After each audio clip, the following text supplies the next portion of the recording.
Thank you for listening to WBHM Digital Broadcasting out of Birmingham, Alabama. The opinions of hosts and guests do not necessarily reflect the opinion of this network. You are listening to WBHM Digital Broadcasting, the best in paranormal talk, only on Paranormal Experience Radio. Broadcasting live out of Birmingham, Alabama. This is Ghost Talk with 187 PI. Sit back and prepare yourselves for an adventure into the paranormal world with host Shelley Robertson and 187 PI research team.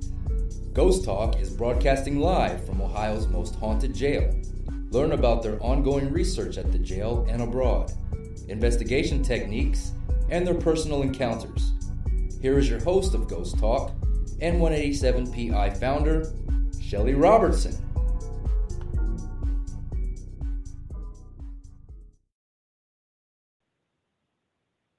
Good evening, everyone. Welcome to Ghost Talk Radio with me as your host, Shelley Robertson.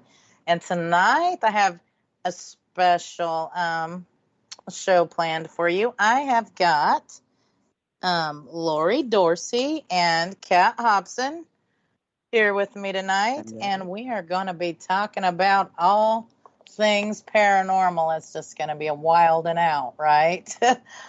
Lori Dorsey is a very experienced paranormal investigator. She's been doing this for years, been to lots and lots of places. And you know what? She's got her own, her own team, and she knows what she's talking about. And we got Kat Hobson, who is the host of Fate Magazine Radio and Paranormal Experience. And guess what? She's also the owner of this broadcasting network. And both of these ladies are very good friends of mine. So, everyone, welcome, Kat and Lori. Hi, ladies. Hey there. Hello. How are you? This is going to be a fun night. This is going to be a fun night. Tonight? Yes, it will. And I would like to start with Lori and ask you, I know we do investigations together now and again, but sometimes we don't get a lot of time to talk about the startings. What got you started in the paranormal? I've been interested in paranormal since I was a child.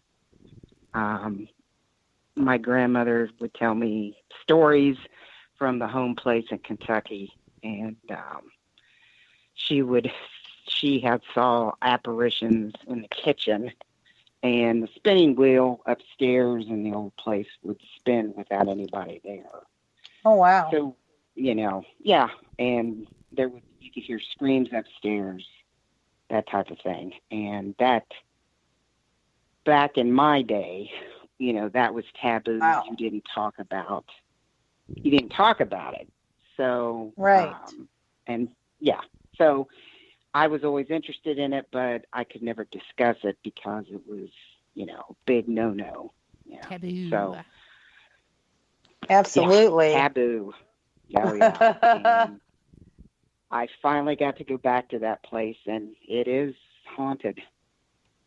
The old home place that my grandmother, I finally got to take my equipment back there, and I got a disembodied voice, and I got my grandmother came through, my dad's mom.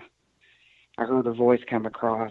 It was amazing. Wow. It was something. Yeah. My dad was just blown away. He couldn't believe it. So, yeah, that's how I got started with it. I've always been interested in it, but, we just recently, we could talk about it. Right.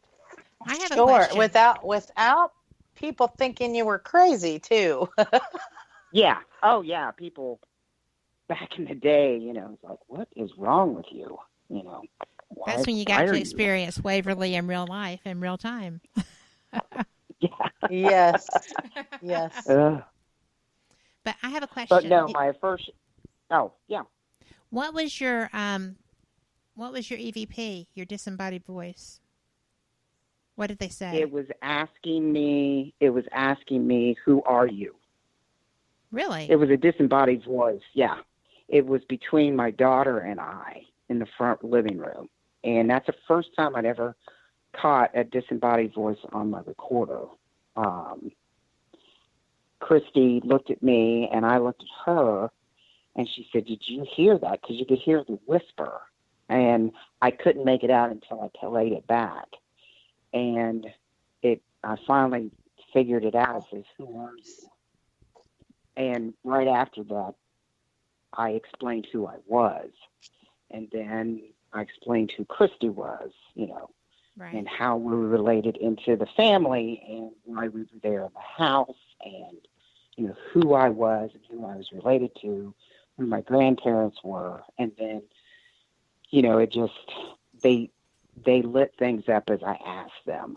The doll, I had that Raggedy Ann doll. Right. Yeah. And I asked if anybody was there, would they please just take the doll's hand, and the doll lit up, So I knew somebody that after I explained who I was, explained to them, how I was related, that they interacted with me. Now, do you think that was the same entity from when your grandmother told you the things as a child? Do you think it was the same one? I think it was family. I don't think it was the entity that she talked about. Said there was supposedly, which I have never been able to verify, a murder. A Union soldier came home from the war and caught his wife upstairs, and he drew his side saber and cut her head off. Oh. And my grandmother swore that she could hear the scream and could see a headless body walking down the steps. I've never seen it.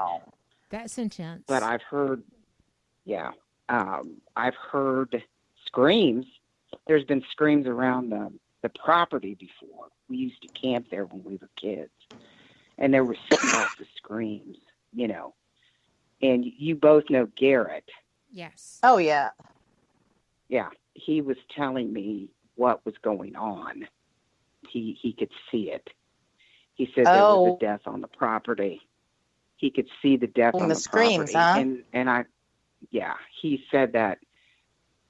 He said, did you hear a lot of screams on that property? And that's before I told him. I said, well, yeah. Yeah. He said, there's been several deaths on that property. And I did find out that there was a handyman, overturned a tractor and was crushed on the property. And, I don't know. I can't remember. There's some other things.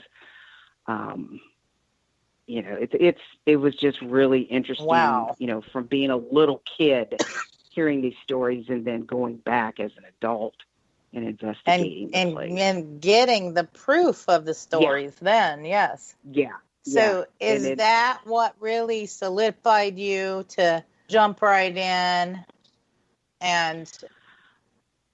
No. No? Mine was that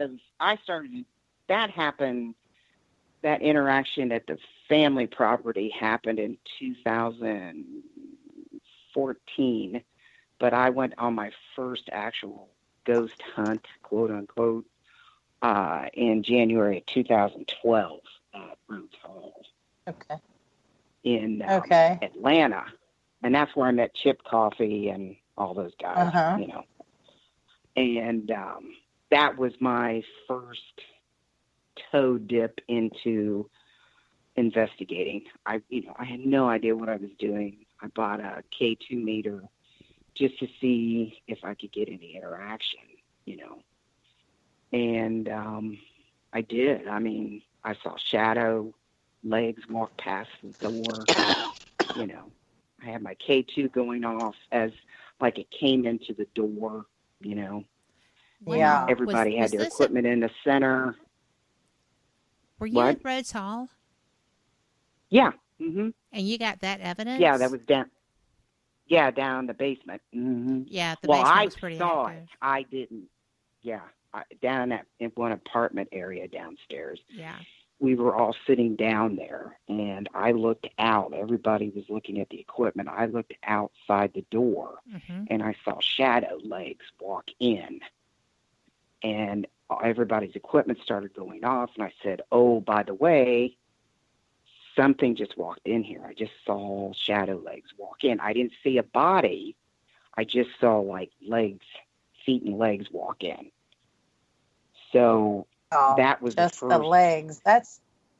Yeah, that was weird. That was just shadow legs walking in. And then other people see legs at different places, too. I know someone who saw them and actually got them on video at Old South Pittsburgh. And I have never seen I've never seen that. Legs. It was I've weird. never It was seen just so weird. the legs, but I've seen an arm and a hand. I've seen an arm and a hand at the jail. Craziest thing I ever saw. Yeah, just an arm and a hand in that first floor cell block. Mm-hmm. Oh, I believe that. Mm-hmm. It was reaching out, too, wasn't it, Shelley? Was it? Reaching out of its cell? Yes, it was. Yes. I think that's freaky.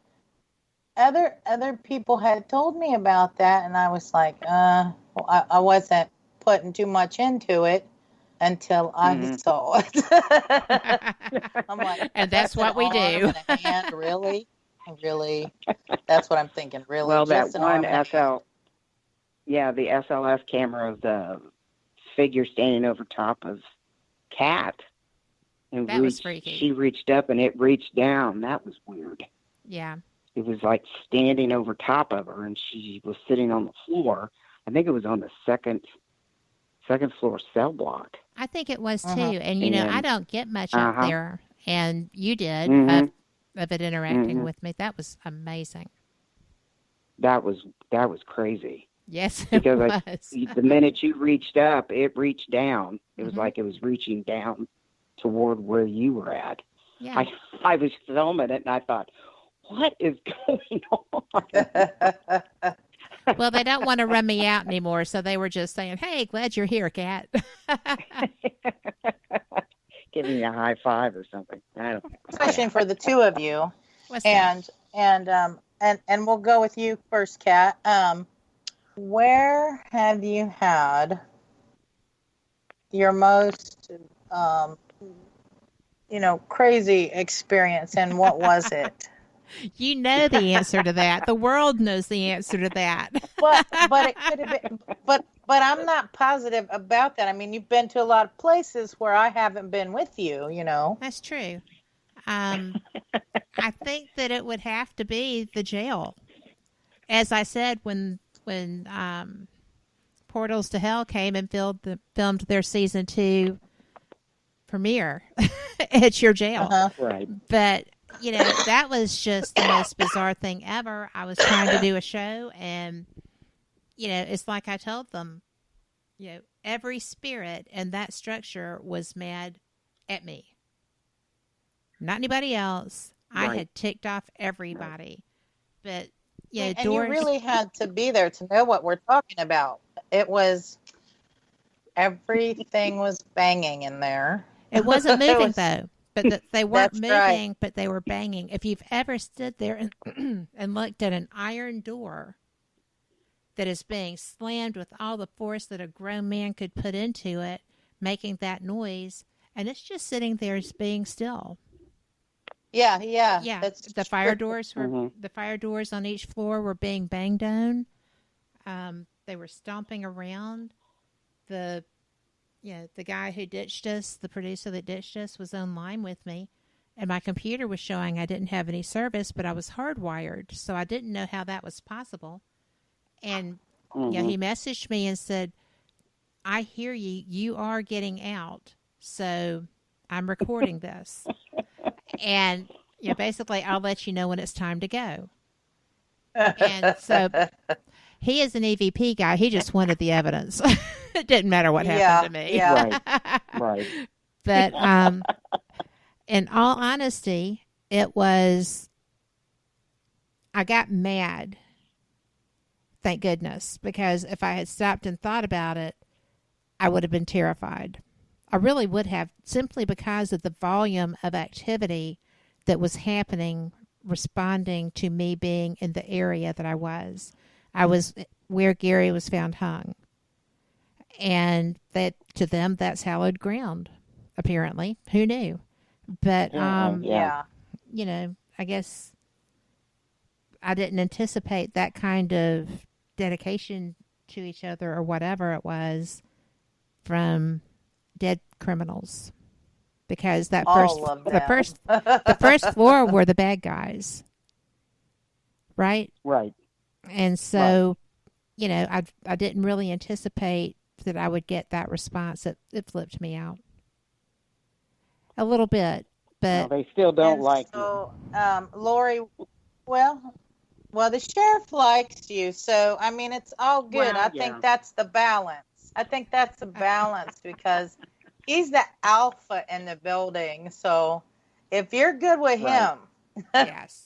We had a fella in there one night, and the sheriff was not good with him. He was very vocal, talking out loud, wanted that guy to leave. He was supposed to spend the night. He didn't end up spending the night.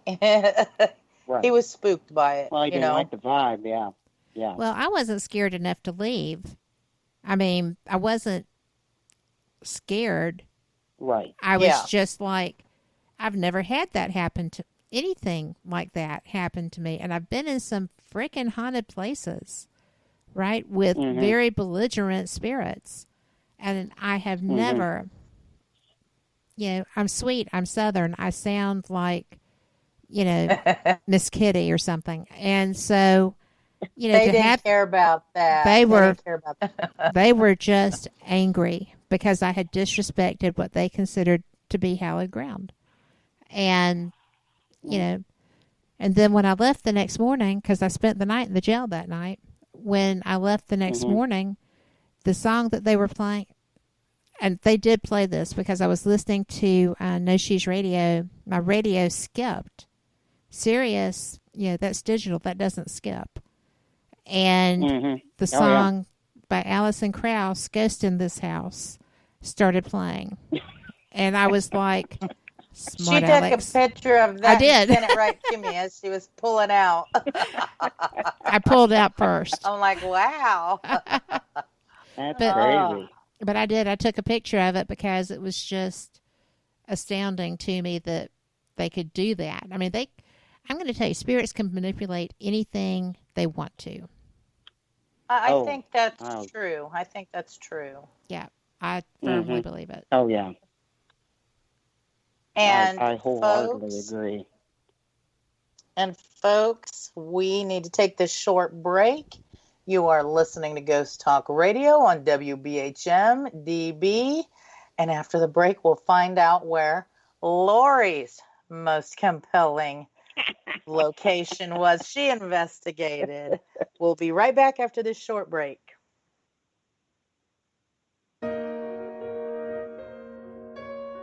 You are listening to WBHM Digital Broadcasting. The best in paranormal talk radio.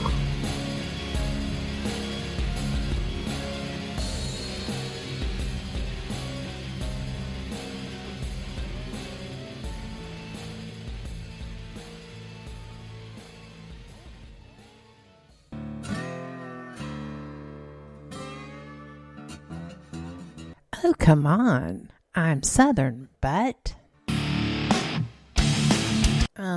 nope. That'll do. Hello.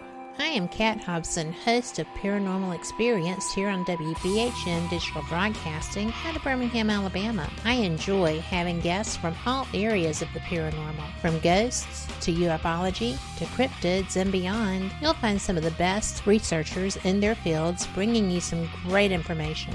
Join me on Wednesday nights from 8 to 10 p. Eastern here on WBHM Digital Broadcasting. Son of a... Hey, son. Mother... Son? What are you doing? Hey, Mom. I'm getting ready to listen to Periscope Uncensored. By expanding your vocabulary. Well, it is uncensored. Son, the uncensored part of Periscope Uncensored is Jax and I getting down to brass tacks with all aspects of the paranormal. There's no fluff on our show. So, no off-color commentary? I didn't say that. Awesome! Son? I just hit my head. Oh boy. I'll go get you an ice pack. Catch Periscope Uncensored Thursday nights at 9 p.m. Eastern, only on WBHM Digital Broadcasting. Since 1948, Fate magazine has brought you reports of the strange and unknown, all of them true. Fate Radio is carrying on that tradition, bringing you the unusual, macabre, strange, and bizarre. Join host Kat Hobson Sunday nights from 8 to 10 p.m. Eastern on WBHM Digital Broadcasting.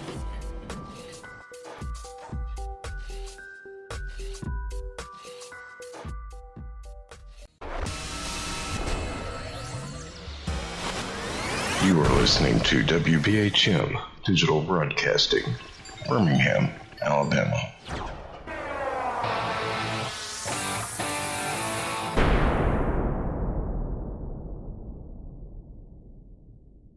Thank you for listening to WBHM Digital Broadcasting out of Birmingham, Alabama. The time is 23 minutes after the hour. Welcome back to Ghost Talk Radio with me as your host, Shelley Robertson. And tonight I'm here with Lori Dorsey and Kat Hobson, and we are just talking about all things paranormal. If you missed the first part of the show, no worries, folks. You can catch the full show archive on Spreaker, iHeart, iTunes, and Google Play at your leisure. We're also on many other platforms. Probably wherever you're at, we're there. Before the break, we heard from Kat, who told about her most compelling paranormal experience at a location.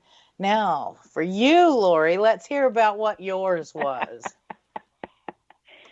Well, I'd say probably both of them occurred at the Ohio State Reformatory in Mansfield. My gosh, I've had three just absolutely bizarre things happen there. I guess the one that startled me, there was one that was just really cool. There was one that was just I captured on the SLS camera. And the third one was when I took the rest of the ghost hunting grannies. Uh-huh. We were down in the basement, down in the hole. We went down there, and it was, I can't remember. We had a guide with us, and she had one of those trigger objects. It was a dog that if you touch it, it would light. And my SLS, the battery drained almost instantly once we got downstairs in that whole area. So I had a REM pod. I sat in the corner. There were several people that they asked to volunteer to go way back in the back, which I said, no, I'm not going back there. And because, it was darker than dark back there because there's no light coming through.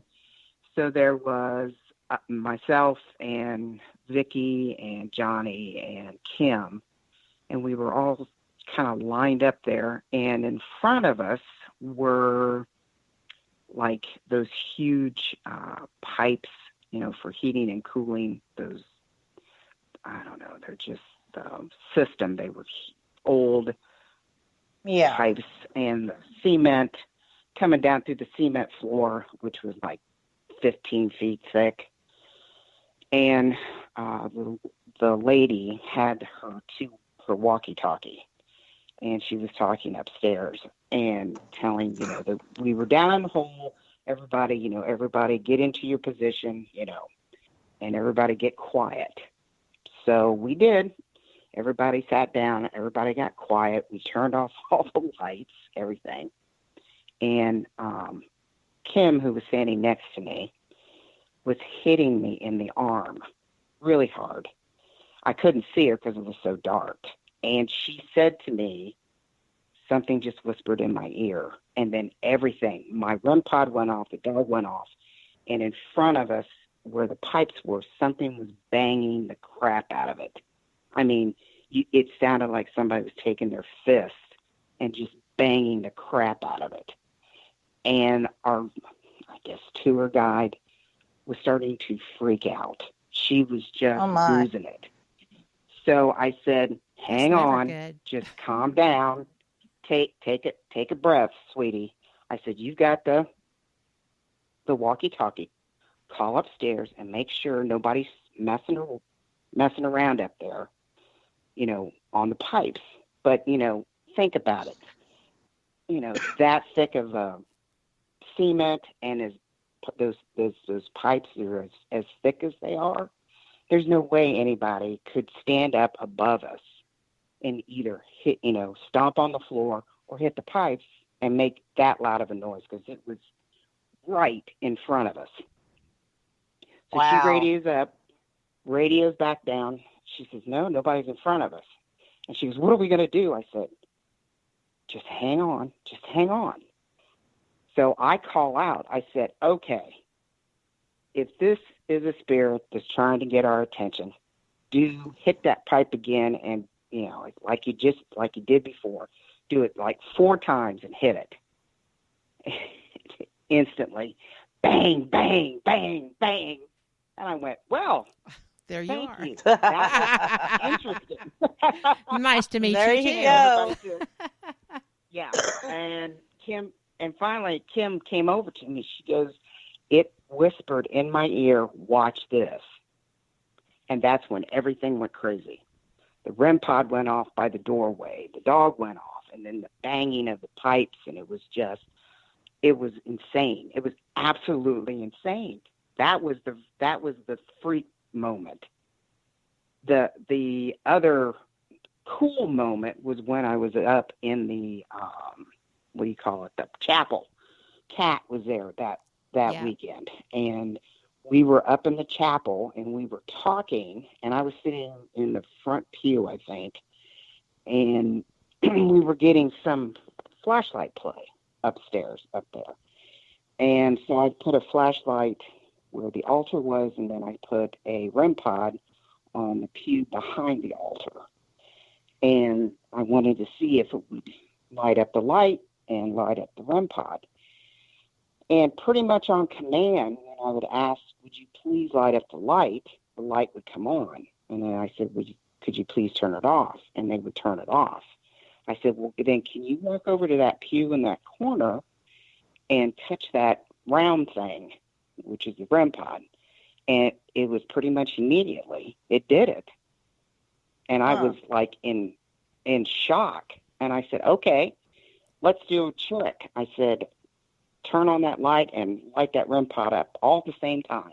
Yep. And, you know, it did it. It did it. I've got couldn't it on believe video. it. I was filming in that. shock.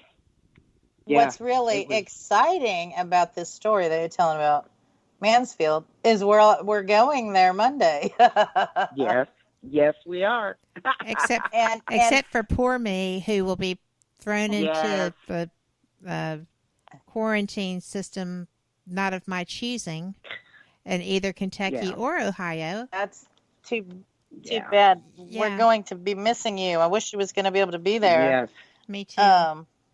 What's exciting for me about this is I've been to the reformatory, but I've never investigated it yet. So this is going to be pretty awesome for me. Yes, it is. So I'm going to bring the Defender and the portal box and all the things. The portal's going to be awesome there. I'm going to see just what I can get, you know. I would say for me, I've had a few aha moments. Well, I was at a ghost town once out in Nebraska. And yes, I'm telling you, there's some really off the wall, out of the way places. And sometimes Vincent, my husband, he gets sent different places he builds cell towers. And when that happens, sometimes I go, then I get my hotel for free. and I check out what's in the air. Check out what's in the area. So I went to this ghost town and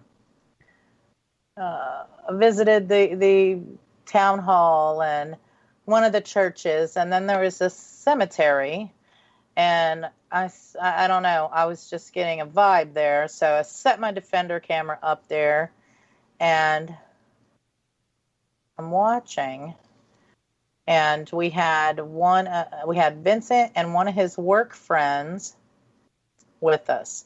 Well, he went to do EVP session at one of the children's tombstones, right? So he's there in one area of the graveyard, and we're checking out another area of the graveyard.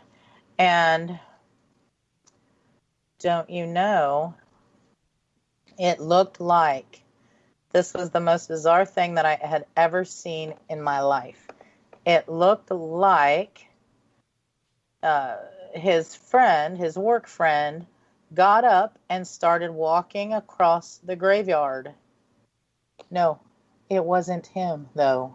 No, wow. He was still so cool. sitting there. And I had that on film also, because I was filming the graveyard with one of the Defenders. Mm-hmm. And I'm like, that is one of the craziest things. I mean, it looked just like him, you know? I'm like, I said, were you having an out-of-body experience or anything right just now? Because that's so bizarre. I mean, he went astral on you. Yes, and just started walking across the graveyard. I would have been so surprised. It looked, I'm telling you, it looked solid. Like, it looked like him. And I was, that, doppelganger. Yeah. Yes, was the clothing the same? I mean, like the way the clothes hung on him the same? It was. I thought it was him. The only thing was, he didn't turn his head and look at us or nothing. He was just looking straight ahead, going straight across. And then I just thought it was him.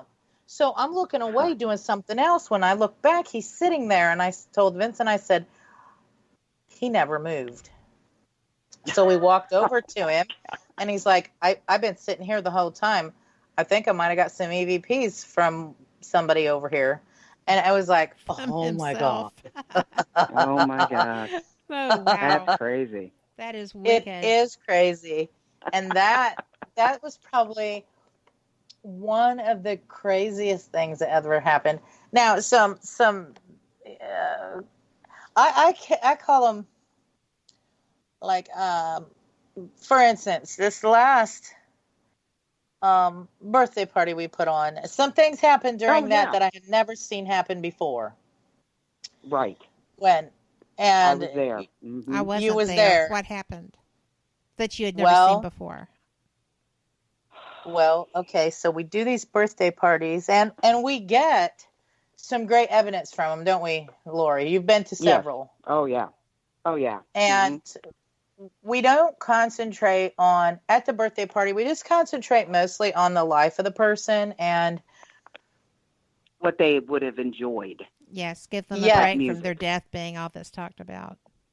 Yes, and without the demands to say this or that or whatever. It's like you would behave at a party for them. Right. So I found out from his daughter what kind of music he liked when he was living. So Lori did up a playlist.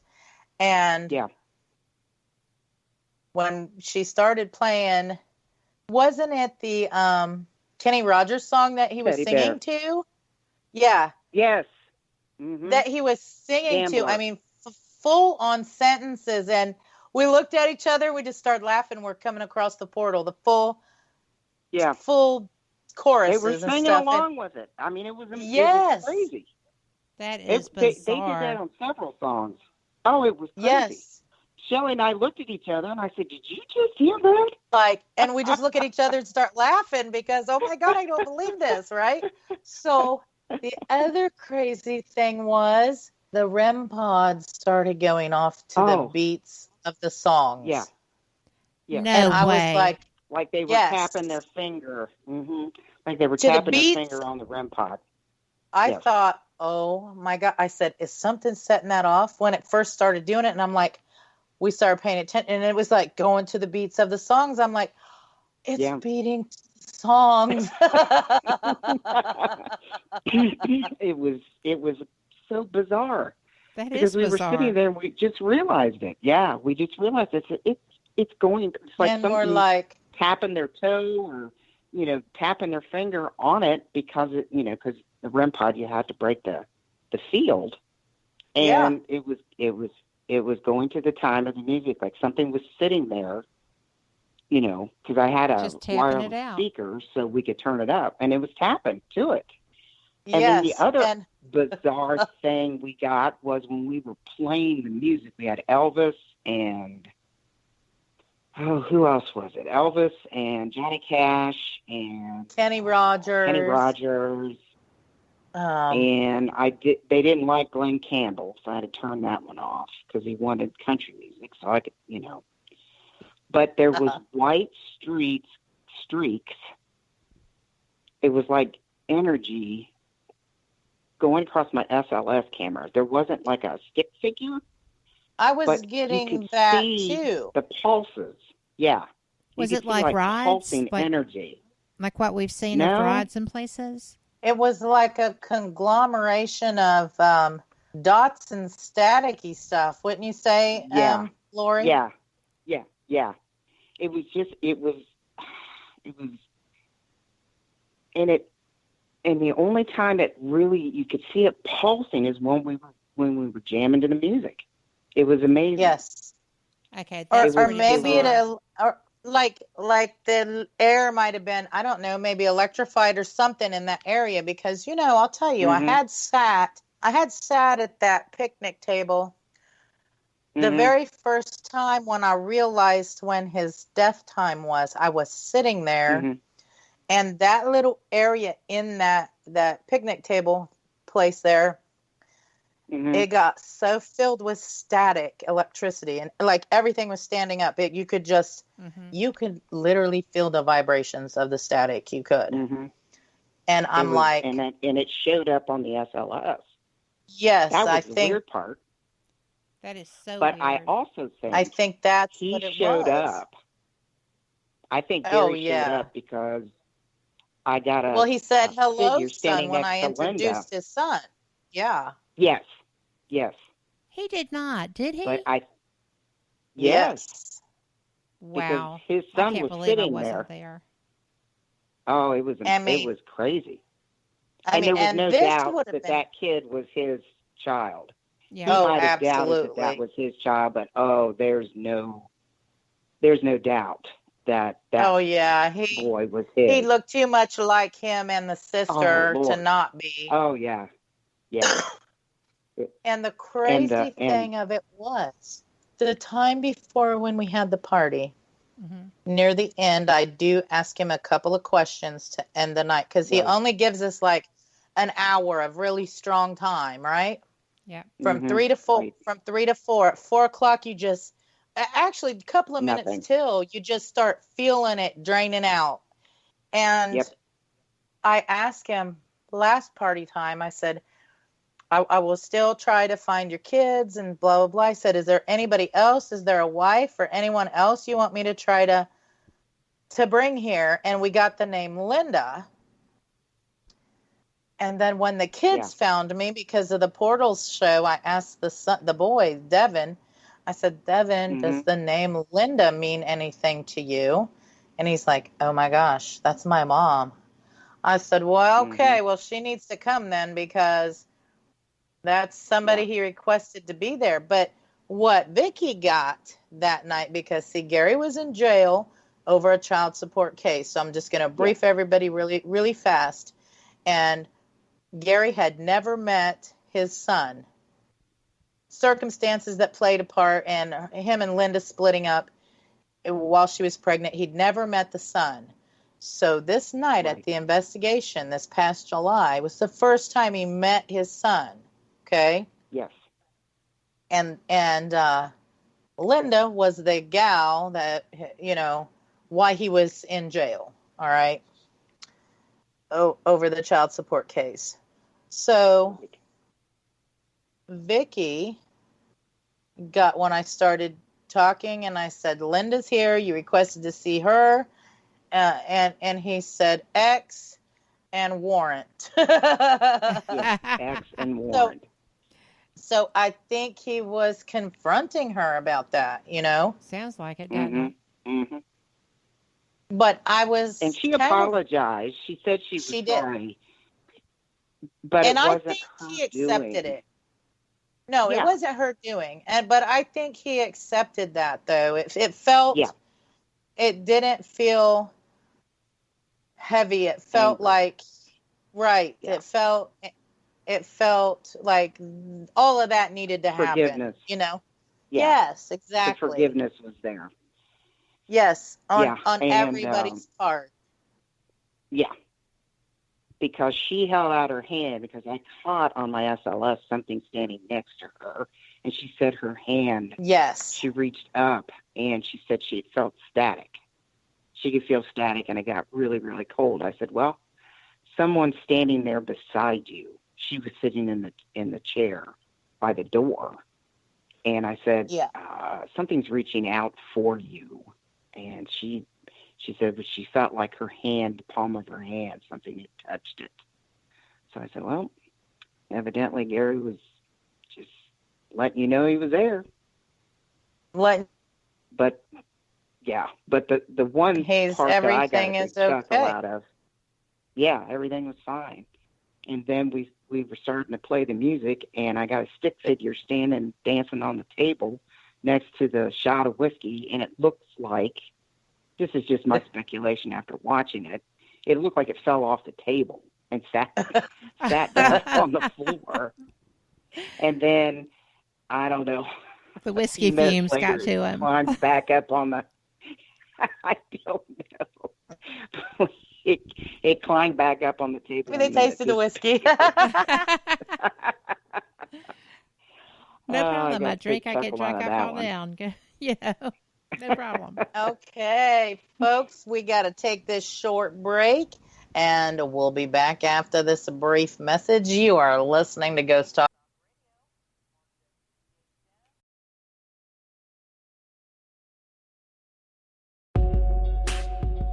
You are listening to WBHM Digital Broadcasting, the best in paranormal talk, only on Paranormal Experience Radio, broadcasting live out of Birmingham, Alabama.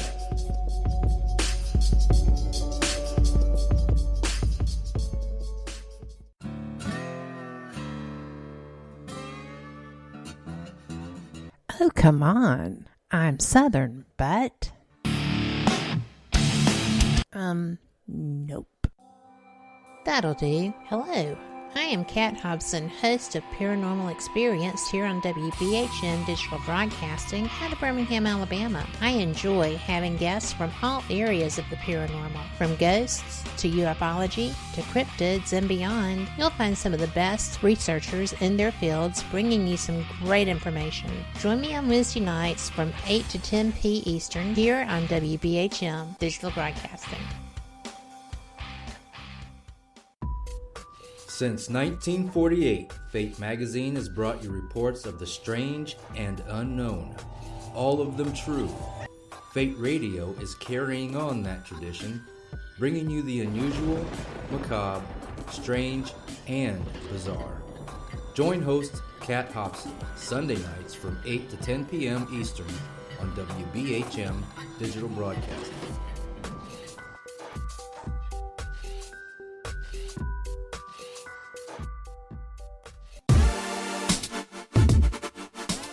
You're listening to WBHM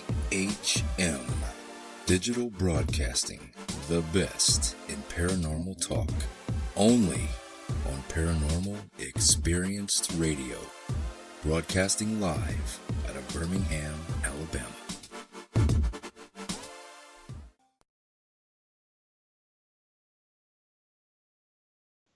Welcome back to Ghost Talk Radio with me as your host, Shelley Robertson. And tonight I have Lori Dorsey and Kat Hobson with me, and we have been talking about some crazy experiences and all things paranormal. And if you missed the first part of the show, You can catch the full show archives on Spreaker, iHeart, Google Play, iTunes, anywhere you're subscribed to. I'm sure we're probably there.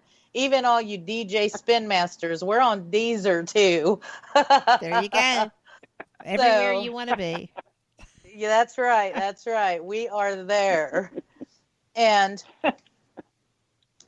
so, it makes me think about a lot of different things. And I'm coming to find that some of these people, these spirits are, I've been saying this and I truly believe it, especially after the parties, after, how they behave at the parties and the types of evidence we get. And I know maybe your mainstream people think it's crazy to throw birthday parties for dead people, but I think they really enjoy it. They do. Oh, especially because in this particular instance, he died there. And all everybody talks about is, Gary the dead guy. The gloom and doom of it. Yeah. Yes. And celebrating, having a celebration of life thing is so much more fun. And if I were a spirit, I would feel better because we have a dinner, we put the decorations up and get them a cake and and get the thumbprints males on the shot cake. of Celebrate whiskey. their lives. That's right. That's right. And I do ask a couple of the hard questions near the very end to see if there's anything they're wanting or anything they'd like to tell us. But it's just the last minute or two, of their time. But we don't dwell on it. Yeah, and he fades out then anyway. He's already pulling away by the time we get to the end. And we were lucky enough the last time that we got the name of Linda, and so I'm really happy that we do the birthday parties. Peace. Yeah. I think we brought him some peace. I think they're really good. You got to meet his son.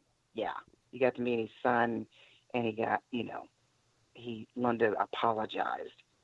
Yes, I think that was the whole thing. Yes. Yeah. And I think that brought him some, I don't know, full some circle. Peace maybe, around. Yeah. But I had told the kids, and I talked with the kids and Linda, and I said, well, I don't know if this is going to be like a closure for him now or not, but if he lets me know he's still here, we'll do another party. We'll do another party next year. And the kids, I told them, you're invited. I think they were. Yeah, I think they were just shocked. Well, they were shocked, I think. Yeah. His eldest child, or the daughter, a little bit too, I think. Really, she was a little emotional. She went up there, and we let her have her time up there. So I know she was, I don't know, she was just really sad, and just I don't know if it brought any closure to her. She was kind of close with her. Well, she was kind of close with her dad, and she never got to say goodbye. And the one night they talked to him, the next time they hear he's dead, and the next thing she knows, they're handing over his ashes. Yeah. And I think that was a little bit of a healing. Yeah. No explanation whatsoever. Yeah. Right. So I think it was a little bit healing process, Mm-hmm.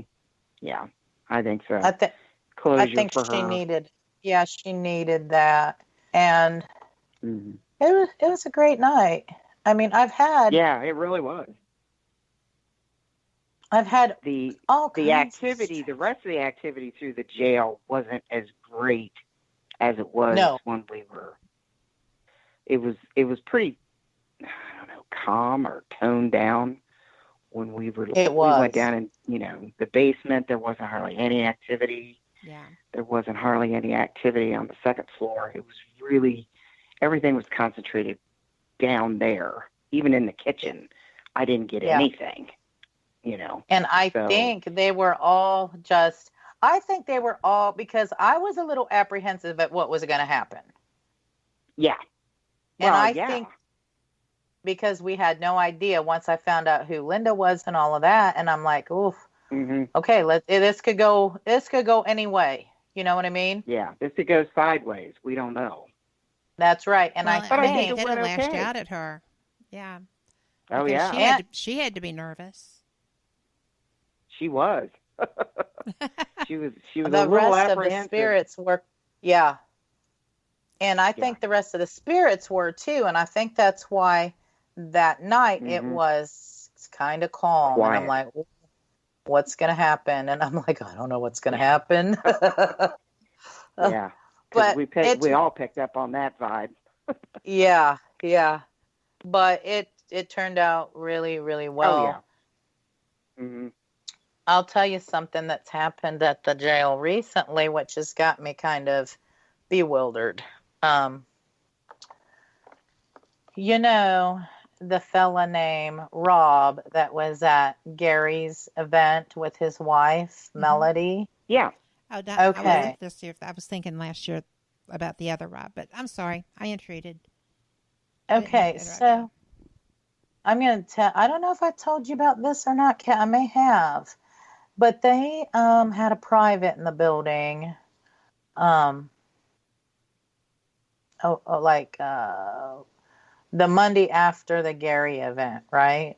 Oh yeah. I heard her talk about that. Yeah. And they brought a fella with him that's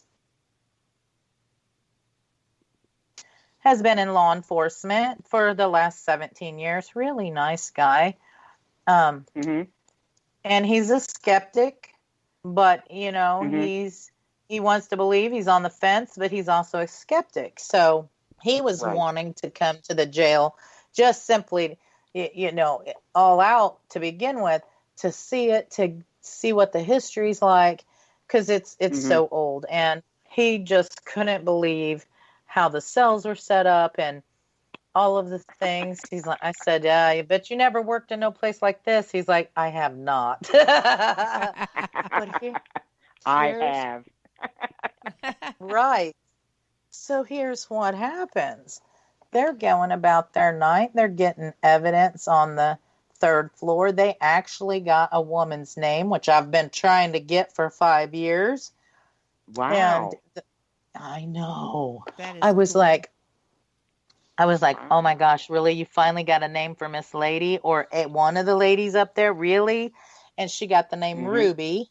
So I'm like, well, I got some homework. I got some homework to do now. So, but they had all kinds of things happening and evidence. But, they get to the basement. They're having a lot of activity in the basement. And Jeff decided to do the police officer decided to do the sensory deprivation, right? Oh yeah. And what happened was when they were nearing the end of their night, and Rob comes and knocks on the office door. He says, hey, you got a couple of minutes that we can chat? And I'm like, sure, what's going on? He says, I don't know. This has kind of got us a little disturbed. I'm like, what happened? Well, I guess they let me hear the playback of it and stuff. Something overtook the police officer in the basement and was talking through him. Get out. And nope. Get out of town. Nope, asking him, and it freaked him out. I mean, his hands and stuff was literally shaking, playing me back all of this. And I know they saged themselves out in the parking lot and everything. I mean, I'm like, are you serious? And I started listening to it, and I'm like, oh my gosh, that's not even his voice. It was like a deep, gruff, voice saying, you don't have permission to be here. Why are you here? You need to leave, and stuff like that. And it took Holy mackerel. Yes, and it Was took he the Melody. subject? And was he the one being Yeah. sensory deprived? Yes. And Holy it snap. took Melody. It took Melody a little bit to get him to come to, so she could get him out of there. And she was about to radio up to Rob, and he's like, I don't even know. I've never had anything like that ever happen, he said. Wow. And I'm like, I have never had anything like that happen here. Yeah, That's a so- great experiment, but it's You gotta just be like careful. because you're opening yourself up. The team Yeah. the team I think, used to investigate with did those on subjects from the crowd of the events that we held, and oh my. and I had never done it, right? So I had a case that I went on with Frank, and he wanted to do that, and I said, well, that's fine, but it is so intense of an experience. I mean, there were no waivers signed. There was nothing. And that, what Frank and I did is called the Gansfield experiment. Other people call this something else. And I'm sitting there just like, and I have experience at this. I'm psychic. I have all kinds of intuition, Right. and nothing negative happened to me, not like this guy, but it was just, Wow. it's too intense. And I want to say, people listening to this show, do not do this experiment if you don't know, what you're opening yourself you're up doing. to. You don't go to a place that has possible negative energy and turn yourself And over I to would something. I would go a bit You don't further open and yourself suggest, up. yeah, I would suggest don't do it alone either. Ever. If you're gonna do it, make No. sure that there's somebody there with you, because Was he by I himself? don't know. Has she left him? Was he alone? She went when that started happening. She went to the back through through one of the catwalk areas, and that started happening. And she started hearing him talk like that. And she comes around, and it just, I guess, was a really freaky experience that, they, here's how I look at that. I have never done it. And I never let the spirits, even, I'm so friendly with the ones at the jail, but I never let them use my energy. Nope. Now, No. my brother will do it, but I'm saying to him, you're gonna wish you didn't one time, Because it will I don't, bite you. Yeah. Yes. I don't let him do that, and I would be almost, I don't think I could do sensory deprivation. Number one, I would feel too vulnerable, and I am a control freak, so No doubt. Mhm. I don't think I could. And I got to thinking about it, and let's look at the personalities. Like Rhonda on my team says she thinks she would do it, and my brother says, oh, I think I would do it. And I'm like, okay, you guys got kind of passive personalities, where I'm more of an aggressive personality, I guess. And that's even more dangerous, because Yes, it the is. passive personalities can easily be taken over. Oh, you know? Yeah. Oh, yeah. And I don't let I anything get that close to me. No. oh no. I'm like, there's enough energy in this building. You don't need to drink off of me. No. Absolutely And it's not. just like when people when I've been around people that provoke, Oh, and I walk away. just, You're I walk asking for away. trouble there too, because that's Oh, right. yeah. Because And I'll tell I've seen you, people pushed. I've seen people push down the stairs, Yep. and Yep. and they turn around, and I said, I told you, shut the hell up. No doubt. well, and not And they only just look that, at me. if you hear bangs, if you know that stuff has been moved and everything, now they have the energy to hurt you if they want. Yeah. Absolutely. Yeah. You'll never convince I me again fully- that they can't. Yeah. I fully believe that they can. Mm-hmm. Yeah, because I've actually gotten to the point I just tell them just either be quiet or go elsewhere because I can't handle that. I can't. No. I can't handle that. And I'm going to say right here that I'm the guest. I'm also the producer, and we are at the top of the hour. So would you like me to run a news break or? Yeah, I think we will, and because I want to talk about maybe a couple of more items, the stuff going on at the station, at the jail, and yeah. Okay, let's go to a short break. We're going to run over time. We'll be back in a brief moment. You're listening to Ghost Talk Radio on WBHM-DB. We'll actually be back in 5 minutes, but nobody cares. We'll see you on the flip side.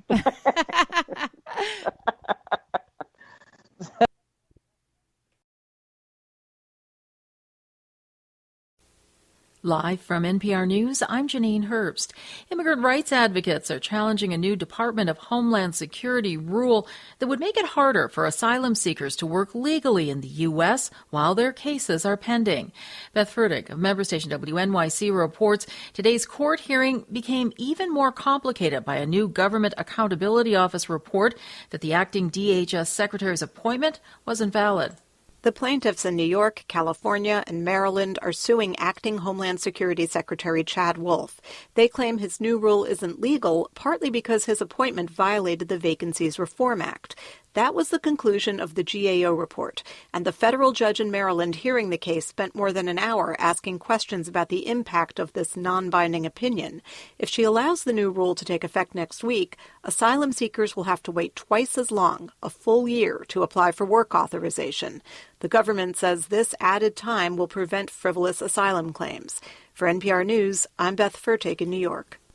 As President Trump continues to rail against mail-in voting, even though he and First Lady Melania Trump both requested mail-in ballots for themselves again this year, New Jersey's governor says all registered voters will get a ballot in the mail. Governor Phil Murphy says this way, everyone has the option to vote in person or by mail. Making it easier to vote does not favor any one political party, but it does favor democracy. He says safeguards and procedures are in place to make sure everyone's voice is heard. The U.S. Postal Service has ordered the removal of 60 mail collection boxes across Montana. Yellowstone Public Radio's Jess Sheldall reports that the move may delay mail delivery, including the processing of mail-in ballots during the November election. Mail collection boxes began to disappear in Montana in July when the new Postmaster General Louis DeJoy instituted changes to Postal Service operations. Deb Sen is with the Montana Letter Carriers Union. Occasionally we see some being taken out, but not as drastic as this is this year. Montana's 3 members of Congress have written DeJoy requesting he reverse the policy. Senator John Tester says pulling out the boxes could have a negative effect on mail-in voting as many look to cast absentee ballots due to the coronavirus pandemic. A spokesperson for the USPS says eliminating boxes that receive little mail is, quote, simply good business sense. For NPR News, I'm Jess Sheldall in Billings. In Belarus, tens of thousands of protesters flooded the capital Minsk today, angry over a brutal police crackdown on peaceful protesters this week that followed a disputed election. Factory workers shouting "Go away" called on the authoritarian president, Alexander Lukashenko, to resign after 26 years of iron-fisted rule. Wall Street ended the day in mixed territory. The Dow up 34 points, the Nasdaq down 23. You're listening to NPR News. France says it's responding in kind after the UK imposed a 2-week quarantine on visitors coming from the continent.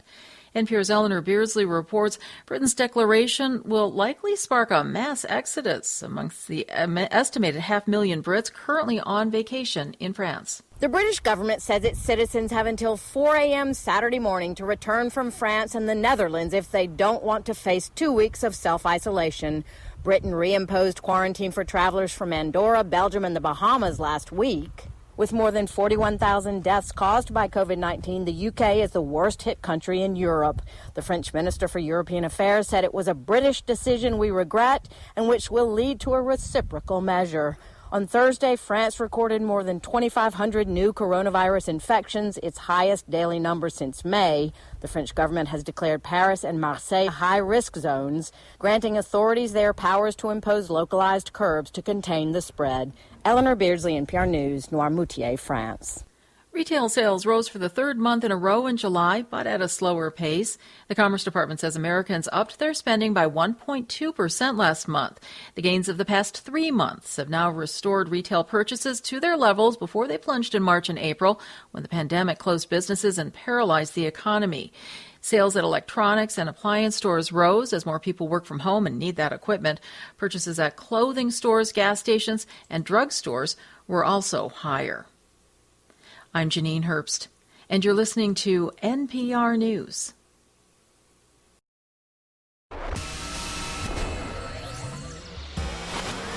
You are listening to WBHM Digital Broadcasting, Birmingham, Alabama.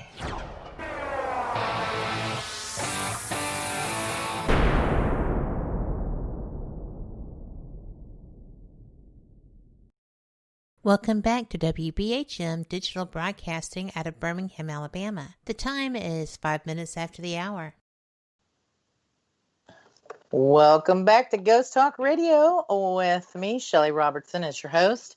And tonight I've had the pleasure of talking with Lori Dorsey and Kat Hobson. If you missed the first part of the show, no worries. You can catch the show archives on Spreaker, iHeart, Google Play, iTunes, basically anywhere you're subscribed, most likely.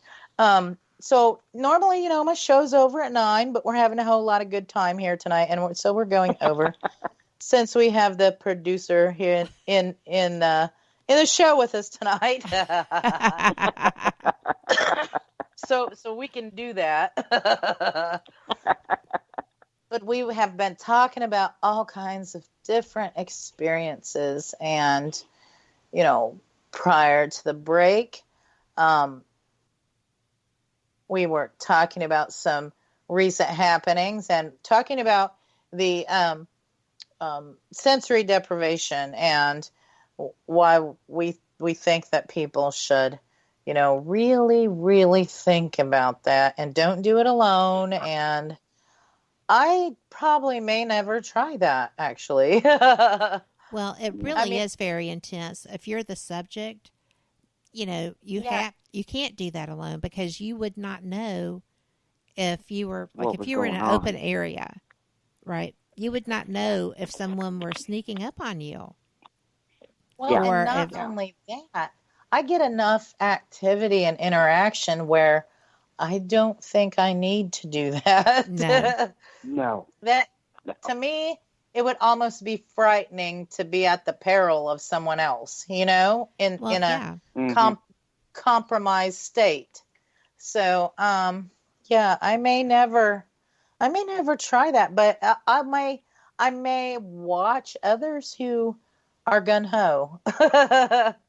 But I don't think I'm ever going to do it. I don't even like watching people do something. That's not at the top of my list. Right? Yeah. We were talking about that human pendulum thing during the break. And, I think that is an equally dangerous method. I think that anytime that you open yourself up to anything, because no matter what tool you're using, what, voice activated recorders, anything, no matter what you're using, you do not know who or what you are inviting in. You may think it's little Susie, but if it is a negative, they are programmed to deceive. And, they have a role in this realm. And that is not to be your friend and not to protect you and help you. So, no, I'm not interested in giving anything control over my body. You only get one, right? Until the next time you manifest.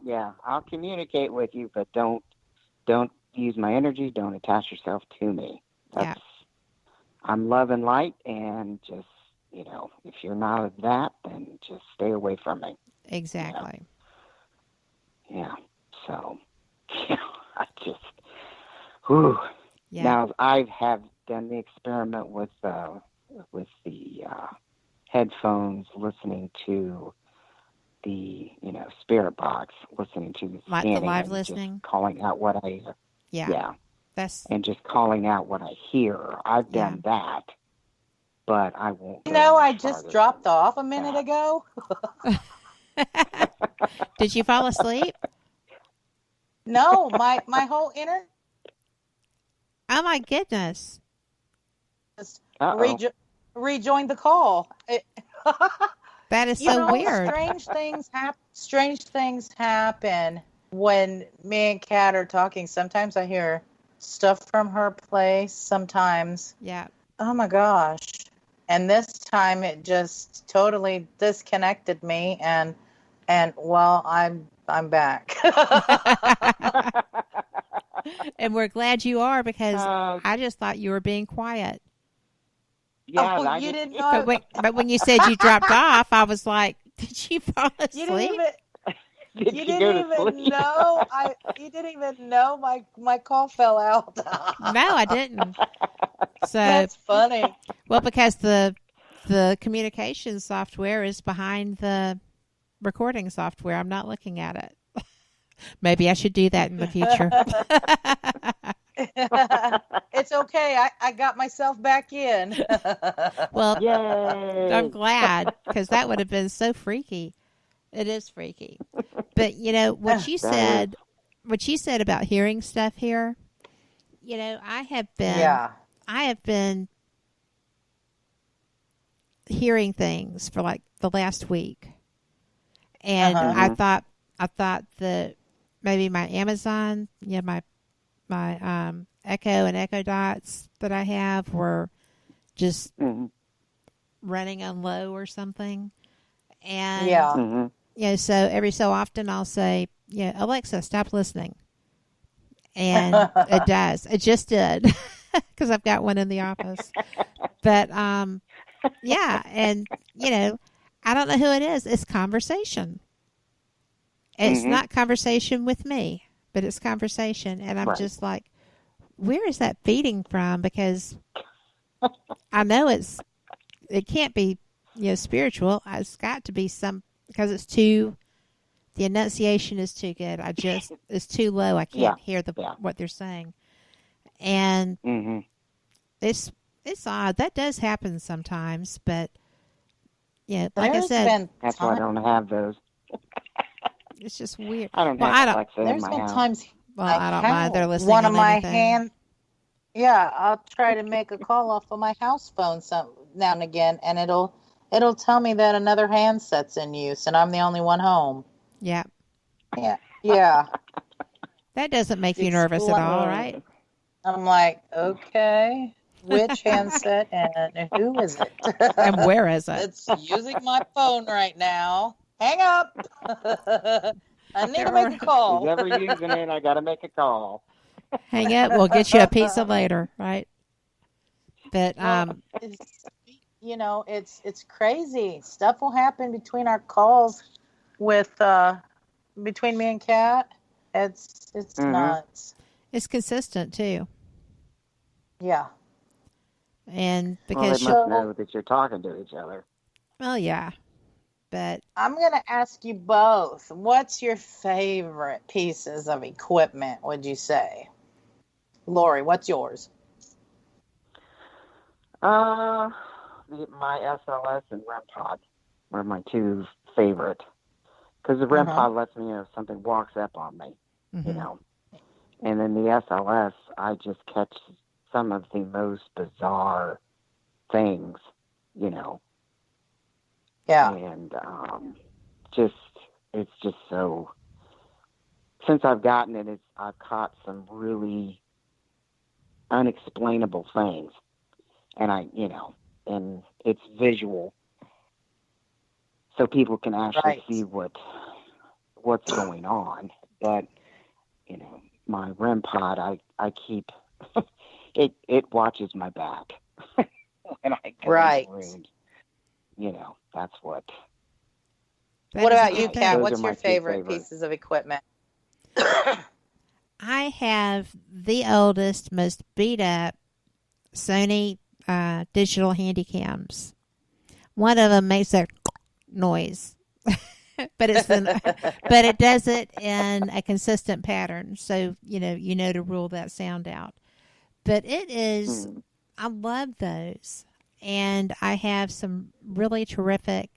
Actually, I got it at Walmart for $25. I've got the most fantastic flashlight. It's like you could take out, Carter's Army with this thing if you had to swing it.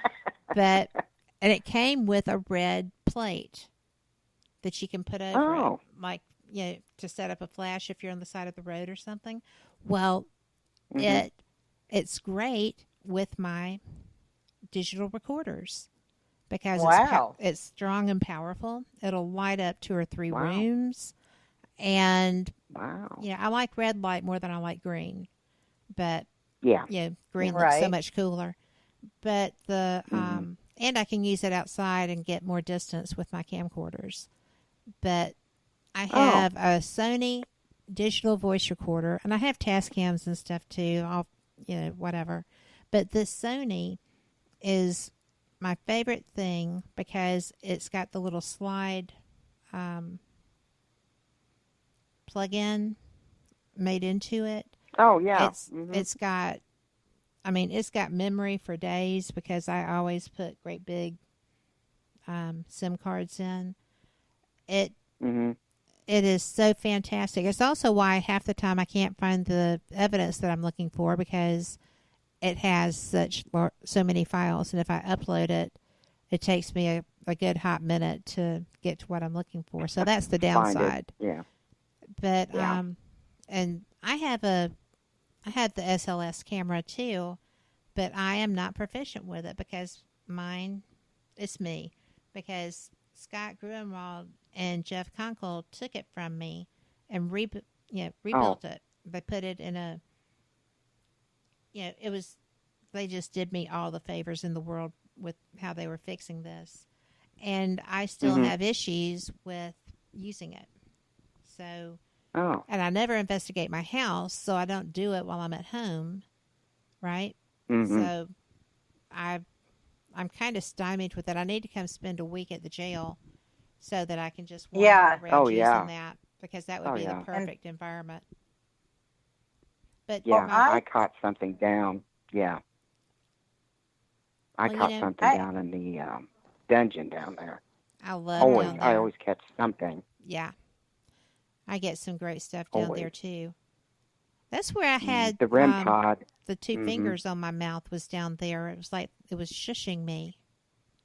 Shushing you. Yeah. And, it's actually on video. So, and I have the video. And it's just so wild because I'm so insulted that I'm like, why did you put your hand over? It was, classic Southern outrage.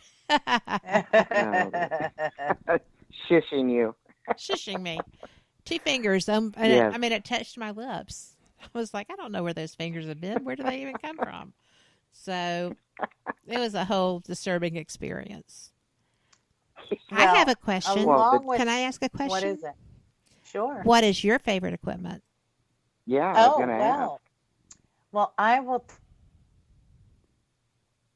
Did you go away? Favorite piece is. No, I'm here. Can you hear me? Now I can. Yeah. Okay. I can now. All right. My signal keeps coming in and out of poor connection for some reason. I mean, everything's been rebooted here, so. Yeah. Well, are you there? I'm still here. Yep. I'm here. Okay. Okay. My favorite's got to be the Portal Box and my voice recorder because I just enjoy talking to them, and I'm recently got to liking my thermal camera because I'm able to capture some of these on thermal now, whereas my night vision isn't seeing them. So I've done some research. Well, I've done some research into how your night vision actually works and how the thermal camera works, which it makes perfectly good sense to me because your night vision camera, your IR, it still needs, even though it can see in the dark, it still needs a little bit of light. So when you do capture things in night vision, it's had a little help. You know what I mean? Mm-hmm. A little flicker of light from somewhere. So now where the thermal is working with your atmosphere also, with a little like humidity droplets in the air and stuff, and it's picking up the temperature changes, right? But what's so interesting is I'm able to get, like, everybody's seen, lots of people I know, you've seen where you look through a FLIR or a thermal camera, whatever your brand, it doesn't matter, and people look like big blobs, like red and orange, and the different temperatures that your body, but you're just a big shape, right? There's not really too much definition into it. You're just a big colorful blob, okay? But what I'm finding so very interesting about the photos I'm capturing is you can see details of their facial details, their clothing details, and I'm like, okay, so I'm researching, I'm trying to figure out how is this working, and so now I'm on a mission to figure out how I can develop some thermal CC TV cameras for the jail, like some of my other cameras, because I'm like, okay, if I could put thermals where I could record them through the DVR like all the other cameras, I could possibly not just get the snapshots of them, I could watch them walk around, That would be astounding. Oh, yeah. So I'm trying to figure out how to make that happen, of course, with like thousands upon thousands of dollars, because we know these thermals are quite expensive, but there's got to be, I mean, if I could just even start out with one that'll record to DVR, just one, I will put it on the third floor, no questions asked. Right. Yeah. Right. And watch it. I would probably be glued to that camera screen. You would. You'd never get anything done at all when you're in Indianapolis. Yeah, I was going to say. I would be sitting in front of my computer. We need to take a break. Especially if I saw one of them come through, because I have several snapshots. That would be my new obsession, Without you would never get anything done. But did you hear me say we need a break? Just a little short. Yes. How about that, folks? We are running way over, so I'll tell you what, we will be back to kind of wrap things up after this short break. You're listening to Ghost Talk Radio on WBHM-DB.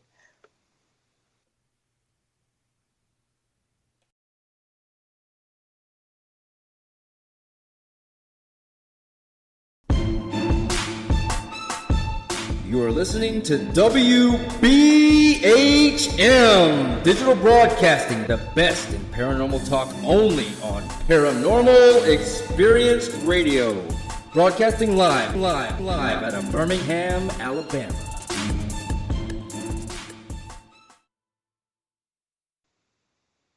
Welcome back to Ghost Talk Radio with me as your host, Shelley Robertson. That was a short break, wasn't it? If you missed all of this overage show tonight, you can catch a full show archive and us having fun on Google Play, iTunes, iHeart, of course on Spreaker, anywhere you're subscribed. I'm sure we're probably there. I've been talking with Kat Hobson and Lori Dorsey tonight. Very, very experienced paranormal investigators and good at it too. And I've got a final question for you both, and then Then I'll let you know what's going on at the station, what's going on at the jail. So let's consider, if travel is not an object, if money is not an object, where would your most ultimate bucket list place? How about you, Lori? Any of the castles in Ireland. That's the place I would love to go. Ireland or Scotland. The castles over there. I have family history over there, and I would love to check those places out. That'd be absolutely awesome. Yeah, that's my ultimate. Yeah. What about you, Kat? What's your? Well, I actually have a lot of places that if money were no object and time, it would be Scotland, because, my friend Rick has been all about Scotland. But from the experiences that I've seen through the eyes of the Haunted Scotland group, or Scottish Paranormal, it is just absolutely, the scenery is astounding. I have always read about Scotland, the characters all live in Scotland, and that's my favorite thing. Ireland is as well, because I have family history there, and I think that would be amazing to go and find my people. But same here. Because I found my ancestors in the rolls, the Cherokee Nation rolls in Cherokee, North Carolina. So I have answers to that, but I would like to go to the other side now and see what I can find, because, the actual beauty that is both of those countries overwhelms me in the first place. The historic locations. No, that there is a castle over there. Yeah? Pardon? There's a castle there that you can rent it out for really cheap. It's like $50 a night or something. Too cool. Well, that's my bucket list. Yeah. Yeah. I think I would start. I would start wherever Scottish Paranormal wanted to take me, and I would be just happy as a clam, because it is something. I've read all of the books about Ireland as well. The Dublin-based everything, and I can't imagine. I've covered some of those places in some of my shows too, because they're fascinating to me. Yes, and I appreciate every one of them that you do on those locations. Oh yeah. Okay, so for me, my bucket I know list, yours. What do you think it is? There's two. I think it's in Japan. Put them both in a bag. Yeah, that's one of them. Two I could put in a bag, and whichever one fell out, I'd hit the highway for it. And one of them is the Suicide Forest in Japan. It's just thousands of people die there every year, and I'm telling you, you go in, your compasses won't work once you get so far in, and it's just so mysterious and so full of sorrow. I just know it's haunted beyond belief. I just know it is, and so I would like to go there, but I know I wouldn't go in any farther than the guide would take me. They'll only take you so far, and I'd be happy with that. My other place, which like I said, I could throw both of these places in a bag and just toss them out, and whichever one came out first, that's where I'd go. I'm a horror fan. You are. So on top of and I'm a crime case person too, on top of everything. But let me tell you, if I could go to Dracula's castle, Oh my gosh. Oh my Now, the gosh. creepy place I would love to go to is the Island of the Dolls in Yes. Mexico. Oh yeah, I saw that about that. Yeah. If I had to go to the ultimate creepy place, that's the place I would go. I would go to check that and investigate that place, just because that was just bizarre. That's Well, just you know, bizarre. one of the guys I investigated with, Kevin Kane, who is a haunted doll collector, haunted items. He's expanded into so many things now, but he is he has 3 dolls from the Island of the Dolls. Oh Wow. my gosh, you're kidding. And they live in his bedroom. Oh my. Oh, Yeah. The you guy has gotta like be kidding me. the guy That's a probably has brave 500 soul. dolls. And you know, and they're all spirited. So it's Wow. really So it could probably get quite noisy in his bedroom. Yeah. That's kind of...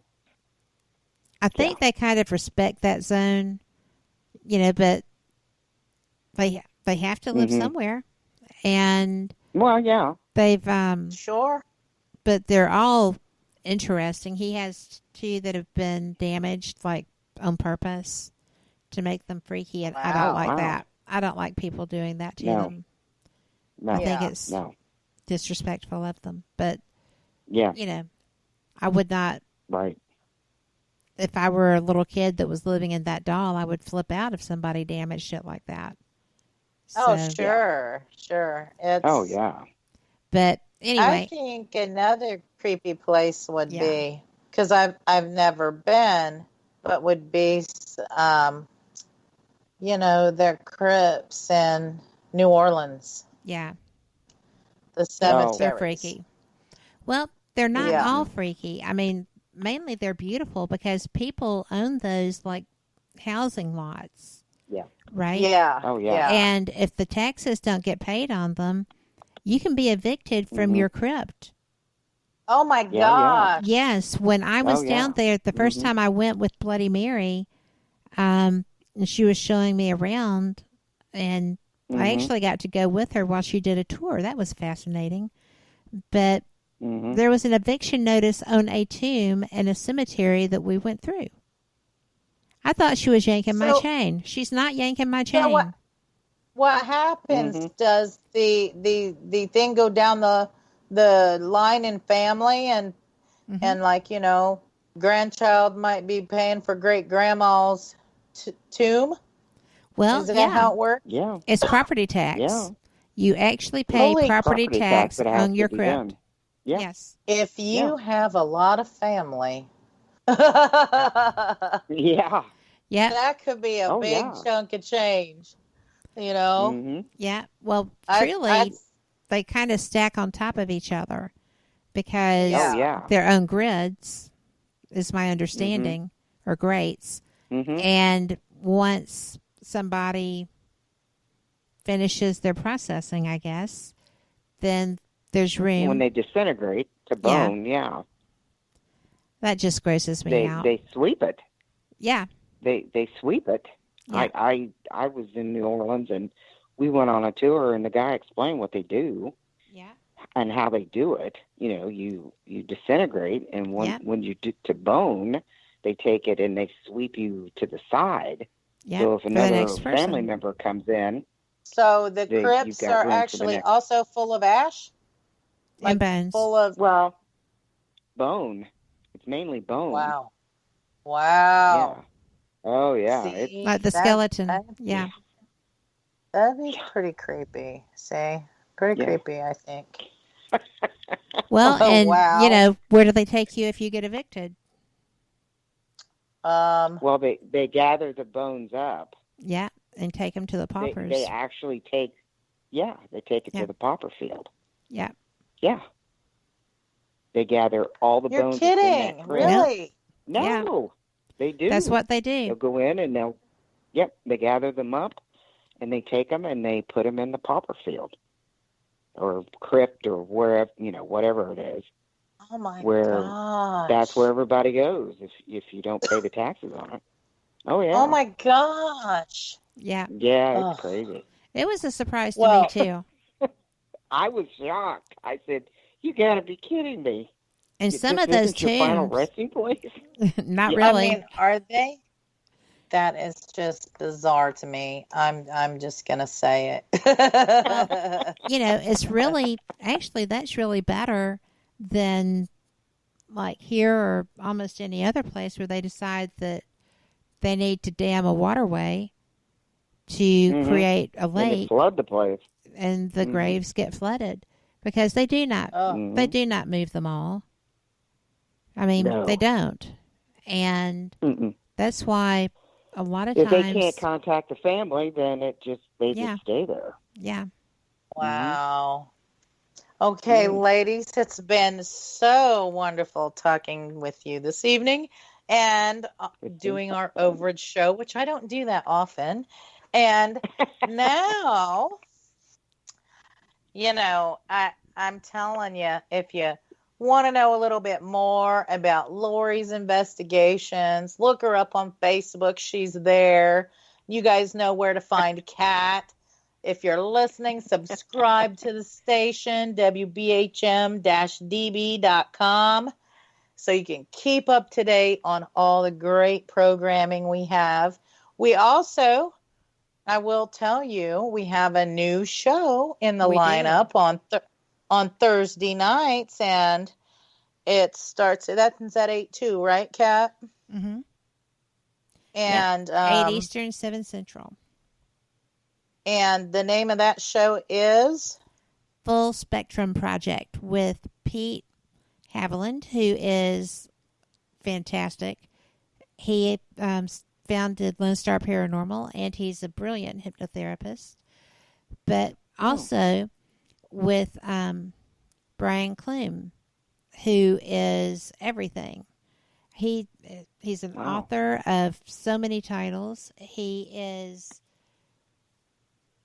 I cannot, off the top of my head, remember his business, but he has been well known in the paranormal field for decades. He's out in California, if I'm not mistaken. He wrote Haunted Alcatraz, which has just come out, and he also wrote The Haunted Queen Mary. He kind of is the expert on the Queen Mary. Oh.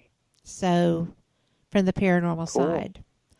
And they're getting used to the formatting and stuff because it's a little different from what they were doing, and it's coming along. They're fantastic.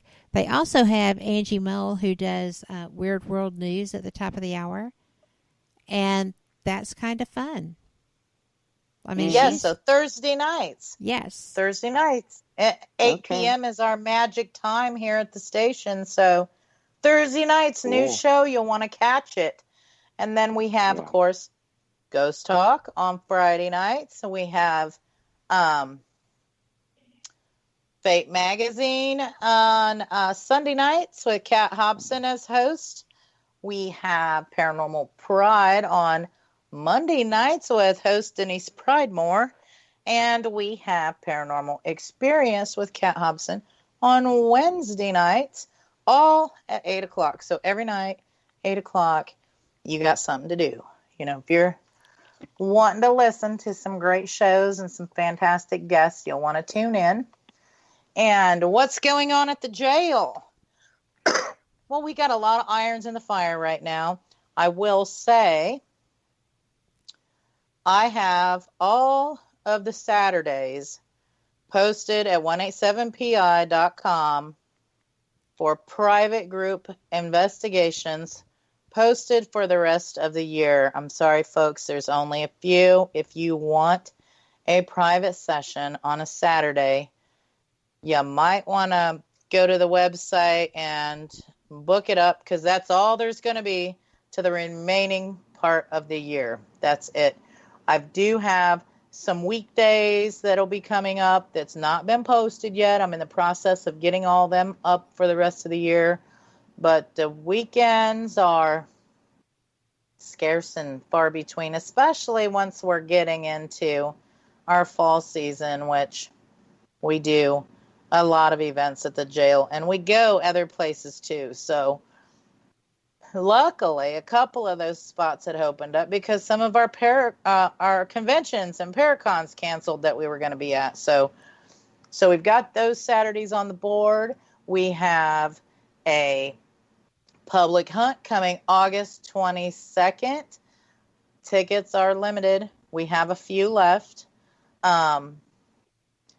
Yes, we are abiding by social distancing, and if Ohio has a mask order in place, well, bring one or we'll have one for you. We also have a public hunt the end of September 26th. Those tickets can be found at our website as well, 187pi.com. We have Doogie from Haunted Towns and Haunted Live and Ghost Asylum from those TV shows. We got Doogie and Jason Hale, who is part of the Fearless Ones and has the Fearless Forum. They're coming to the jail October 17th, and we have a handful of those tickets available. So if you want to investigate with Doogie and Jason, you might want to grab your tickets, get your reservations in. We also have a payment plan if you want to split it up a little bit so you don't have to pay it all at once. Tickets are moving on that, I will say. And then we've got February. We have Santiago Cirillo coming to the old Paulding Jail the first 2 weekends in February. He'll be there Thursday, Friday, Saturday, and Sunday. Thursdays, there'll be meet and greet where he's going to talk about, you'll have a chance to meet him, take pictures, photo ops, autograph sessions, and he's got a special presentation because he is looking for investors. He's also looking for local people to be in his new TV series that he's going to start filming called Smoke, and it's a paranormal TV series, and the pilot will be filmed at the jail. So you'll want to attend the meet and greets, at least one of them, for if you want to maybe have a chance at acting in one of the TV shows, or if you want to be an investor, or if you have a location that you would want as a filming spot, because this series, he's going to film many different places. So he's also looking for filming locations. Want to go to the meet and greet. He'll be there for a ghost hunt on Friday and Saturday night. And then we have a special treat for everyone on Sunday. And it will be the escape game for February. And we'll announce more on that in the coming weeks, because this one is a brand new theme and it's very fitting of Valentine's Day. So it's going to be really good, folks. You're slammed. You're doing great. I know. We've just been beavers, Yeah. And so, yeah, you guys grab your tickets. If you want a private, grab it while it's there. And keep an eye out for the new escape game that's going to be running the first 2 Sundays in February. It'll be great, and Santiago will be there. It's going to be a really fun time. Anyways, I want to thank everyone who took time out of their busy schedules to listen to my live broadcast tonight and have a fun with me and Kat and Lori. I hope you guys have a great evening and a super weekend. And I just want to say, may everybody have peace and happiness. Good night, everyone. Good night. Night.